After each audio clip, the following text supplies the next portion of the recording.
right, so I think it's time for the people's favorite. Is it time for that? It might be time. Is it time for the It might be time, man. Let me Tell get them what this it's time thing for. out. Cap or certified? Let's get it. Good chemistry right there. Good chemistry. How about? Let's go. I'm starting off. I'm starting off. Shedeur was set up to fail. I'm gonna let you go first. I gotta say Cap, bro. I gotta say Cap, man. I'm actually surprised you said that. I have to say Cap. Why? Because, bro, he's still getting the same opportunity as everybody else. He's a 5th round pick. The way he got drafted may have been a little off. It may have been a little skewed, whatever. But once you get in camp, you still have the same opportunity. You're not going to get afforded the same amount of leash as some of the higher round picks. But that's something that every 5th rounder has to go through. Me, I was a 5th rounder, so I know what it's like. You can be cut at any moment. You seize every opportunity that you go out there. Now, some of these opportunities are going to be with lesser players. Right. But that's something that most rookie quarterbacks go through in a preseason. For sure. Especially ones that weren't the top pick of their team. So I can't really say that he was set up to fail from the jump. This is just how these things go. He still has opportunity. He's on the team. He didn't get cut. Right. He's on the team. So we know how things go with the Browns and how they go through quarterbacks. So once your opportunity comes along, you better be ready. I'm going to have to disagree with you. I'm going to have to go certified on this one. Only because I think that if what Eric Dickerson came out and reported was true, was that basically he was told from a very credible source that the NFL instructed their general managers not to draft Shedeur, to send a message. And Andrew Berry, the GM of the Browns, just went out on the cuffs and said, I'm doing it myself. Like, I'm going to draft him.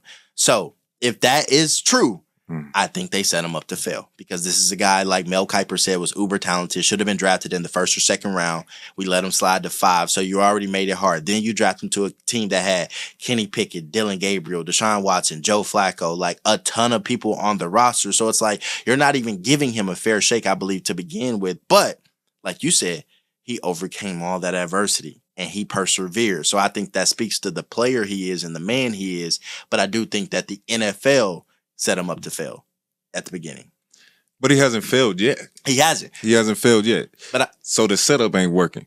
It ain't. And even if he was a 1st round draft pick and thrown into a situation where it's not the best for a 1st round quarterback, we've seen this many times over and over again. All the time. Where the 1st round talent gets tainted by the team and the organization that's around him. So I feel like him being able to sit back and build up this motivation and see how Joe Flacco works and really learn about the NFL, learn from a guy like Myles Garrett on the other side, learn from that defense over there. They got a pretty good defense in Cleveland. So, and he gets to see them every day in practice. Learn these things and implement them when you finally get your chance. And ain't gonna be no failure. So you think it's Cap? He wasn't set up to fail. I don't think it was. All right. That's cool. That's good. It was. All right. Good convo. Good debate right there. Yeah, man. Let's go ahead and go to the next one, man. So players could report on themselves better than journalists could. I want you to answer that first. That's clearly certified. I know my story way better than you know my story. All you taking is a few quotes. You don't know what really happened in the game. You were just sitting in the sideline watching. You don't know what was said in those huddles. You don't know what the coach was coaching on this certain play. You don't understand what's really happening in this game the way I do. Of course I could report on myself better than you could. You done? What you got to say? You know, Cap. Oh, man. Cap. Why? Cap. Why? Y'all ain't gonna ever cover yourselves in a fair light, because you're always gonna be able to defer blame. I feel like as an athlete, and I was like, look, y'all don't know the full story. So-and-so ain't passing the ball. So-and-so ain't blocked. So-and-so ain't do this. Whereas it's like, you know what? I should have ran a better route. I should have got open. I should have caught the ball. I'm not Do you saying think no one has any accountability, bro? No. I was just about saying, it's not to say that y'all don't have accountability, but let's be real now. After a game, they don't even want to talk to reporters if they have a bad game. So how they gonna report on themselves better than us after a bad game when they don't even want to talk? Y'all be so... Listen. I think the key word in there is could. I just want y'all to go pull up some player press conferences after a loss and listen to how they report on them, how they sound in these games. Y'all be up there like, yeah, just another game. We didn't play good. Oh, okay. What was it about the other team? Nothing. It was on us. Like, dang, bro. Like, when y'all win, man, it was a great game, great team win. We did this, clicking on all cylinders, blah, blah, blah, blah. They don't stop talking after a bad game. It's like, nah, I ain't talking today. So it's cap. Y'all can't report on y'all sales better than us, bro. Yeah, we could. Whatever. All right. I know where my code's going on this one. Narratives are created before the player even speaks. That's certified, bro. I'm going to agree with you. That's certified. I'm going to agree with you. These, like I said, y'all on the sideline, y'all watching the game, you're creating a narrative the whole entire time you're sitting there watching it. What he says either goes along with or goes against what you're going to say, but you're still going to formulate it in a way for what your viewers are most likely to consume. But so will you guys. You guys will go in front of the camera and be like, team fault, blah, blah, blah. Team fault.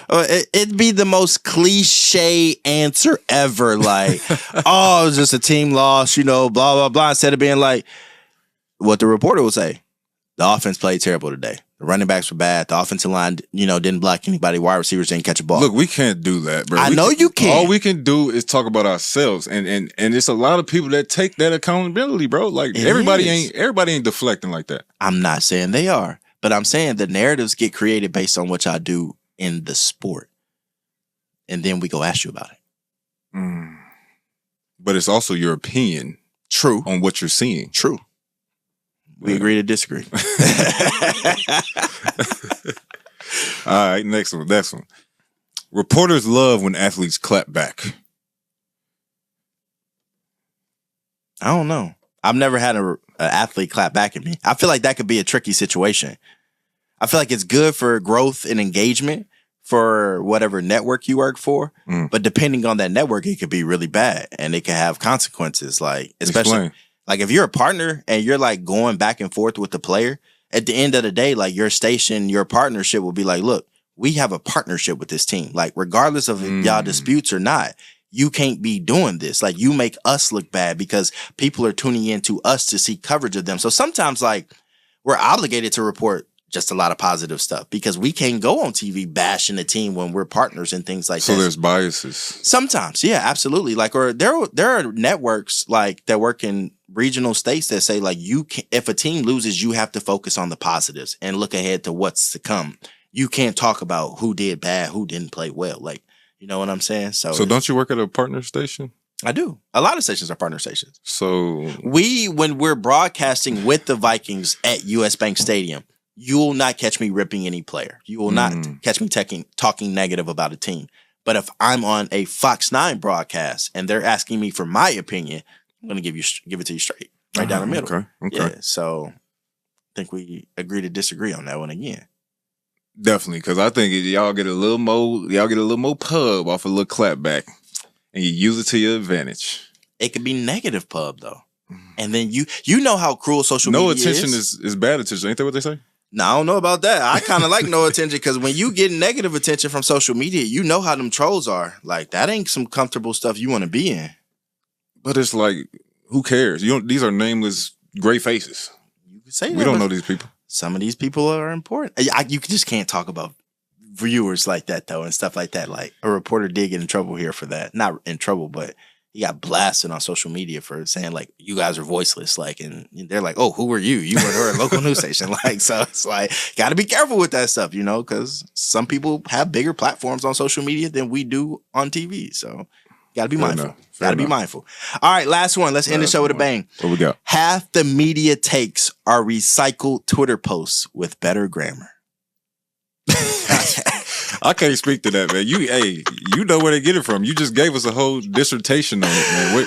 Where are these takes coming from? Because they seem kind of crazy. I'm saying cap right there. But I will also say this. Cap with a butt. That's I'm saying that cap. sounds like you finna say some cap. I'm speaking for all journalists here. I'm speaking for all journalists, y'all. All right. I have never done that. I have never taken what viewers have said on social media and been like, all right, this is my storyline today. This one I'm going with. But there are some reporters who report on teams that are not knowledgeable about that team. That's just a fact. There are some, people that are just handsome or pretty looking in front of a camera, and the boss is like, that's who I want. But they may not have any skill or journalistic integrity. But so they're like, all right, what am I talking about? So they're reading stuff, they're listening to other podcasts before they go to their job to report. Do people like that not have like writers writing for them, or like somebody feeding them information or some anything do like that? Some do, some don't. But nah, I mean, so it's cap, but some people who aren't as knowledgeable as they should about said team, they will go get their information off social media. I have seen it happen before, but I have never done that. I know a lot of journalists who don't do that, but I do know a handful that do that. So I will say. So it sounds certified to me, brother. You know people personally doing this. This is clearly hard, certified. but you can't label all journalists together, man. I'm trying to defend journalists right here, but also be honest with the viewers at home. Like, there are some people that do that. I'm not going to sit here and cap, but no. You know what I'm saying? I'm not going to say there are some people who do it, but I don't do it. So, yeah, I'm just saying. I think it's cap. I don't think that's truthful. Stand for the truth, otherwise take a knee. Made it to the league, now we got to take the lead.